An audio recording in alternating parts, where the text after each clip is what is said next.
గోల్కొండ కోటలో నిర్వహించాలని తెలంగాణ ప్రభుత్వం నిర్ణయించింది. స్వరాష్ట్రంగా తెలంగాణ ఏర్పడిన అనంతరం నాటి సీఎం కేసీఆర్ గోల్కొండ కోటలో స్వాతంత్ర సంబరాలు జరపడం ప్రారంభించారు. అయితే అధికారంలోకి వచ్చిన కాంగ్రెస్ ప్రభుత్వం కూడా అదే ఆనవాయితీని కొనసాగించనుంది. స్వాతంత్ర వేడుక ఏర్పాట్లకు ప్రభుత్వం ఆదేశాలు జారీ చేసింది. దీంతో గోల్కొండ కోటలో శరవేగంగా ఏర్పాట్లు జరుగుతున్నాయి. గోల్కొండ కోటలో జరిగే స్వాతంత్ర వేడుకల్లో ముఖ్యమంత్రి హోదాలో తొలిసారి రేవంత్ రెడ్డి త్రివర్ణ పతాకం ఎగరవేయనున్నారు.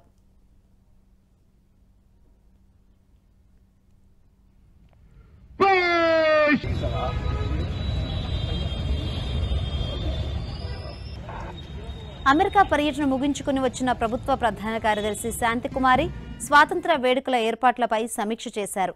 ఈ సందర్భంగా రాష్ట్ర ప్రభుత్వ ఆధ్వర్యంలో గోల్కొండలో జరగనున్న స్వాతంత్ర సంబరాల ఏర్పాట్లను ఆమె పర్యవేక్షించారు. గోల్కొండ కోటను సందర్శించి ఏర్పాట్లను పరిశీలించారు. వర్షం పడినా ఇబ్బంది లేకుండా వాటర్ ప్రూఫ్ టెంట్లు ఏర్పాటు చేయాలని ఆదేశించారు.